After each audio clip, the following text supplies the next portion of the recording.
लेकिन तत्कालीन मुख्यमंत्री उस समय शीला दीक्षित जी थी। उन्होंने 2008 में उन्होंने सरकार भी बना लिया इस अनाधिकृत कॉलोनी के दम पर, क्योंकि दिल्ली में 26 ऐसे विधानसभाएं जो अनाधिकृत कॉलोनी है उसका भाग्य का फैसला करता है, और उस आधार पर 1731 कॉलोनियों को, जिसमें कुतुब विहार का 601 नंबर पर मुझे भी रजिस्ट्रेशन मिला था, जिसको प्रोविजनल प्रमाण पत्र कहा गया, लेकिन आज तक रेगुलराइज नहीं हुआ।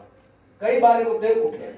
तो मेरा सुझाव है कि मैनिफेस्टो में अगर अनाधिकृत कॉलोनी का सबसे बड़ा मुद्दा, इसे अनऑथराइज को हमारी सरकार आएगी, इसे मिनिमम नॉर्म्स के आधार पर सब रेगुलराइज करेंगे, ये रखा जाए तो काफी इफेक्टिव होगा। दूसरा विषय है दीदी कि अनाधिकृत कॉलोनी में जो पीएम उदय योजना चल रहा है, जिसको हम लोग 5 दिन लगातार मेहनत करके उसको सफल बनाने में लगे हुए हैं।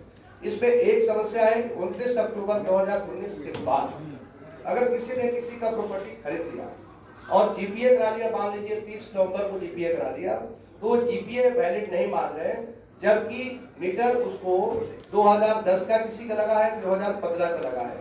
तो ये नॉर्म्स को बढ़ाकर 2024 31 दिसंबर 2024 तक किया जाए कि जिस जीपीए के द्वारा हम जो पुराने मकान को खरीद रहे हैं, तो उससे लोगों को रजिस्ट्री करने में सुविधा प्राप्त होगा।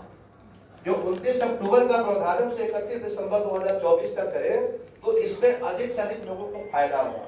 मान लीजिए 2002 में किसी ने मकान बनाया और किसी ने अभी मकान खरीद लिया, तो पहले का मकान तो बना हुआ है, नक्शे के अंदर भी है, जो दिल्ली सरकार में सबमिटेड है यूनिवर्सिटी डिपार्टमेंट में, तो उसको अगर आप 2024 तक का वैलिड करते हैं तो अधिक से अधिक लोगों को फायदा होगा।